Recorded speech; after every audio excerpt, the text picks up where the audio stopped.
د اروپایي ټولنې تازه مرستې اروپایي ټولنې له افغانستان سره د روغتیایي وسایلو او تجهیزاتو مرسته وکړه.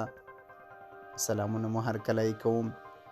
اروپایي ټولنې له افغانستان سره د روغتیایي وسایلو او تجهیزاتو مرسته وکړه. اروپایي ټولنې له افغانستان سره د 40 ټنه روغتیایي وسایلو او تجهیزاتو نوې مرسته وکړله. د بحران د مدیریت لپاره د اروپایي ټولنې کمشنر یانز لنارډ چیچ وایي چې پرون په خپل ټویټر د اروپایي ټولنې د دې مرستې د مننې ترڅنګ لیکلي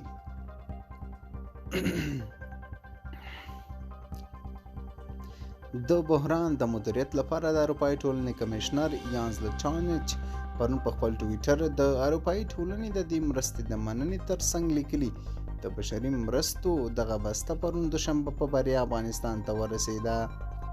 د هغه په وینا اروپایي ټولنه او شریکان یې د اړتیا تر وخته تر ټولو د زیان ګاللو افغانانو لاسنیوي ته دوام ورکوي.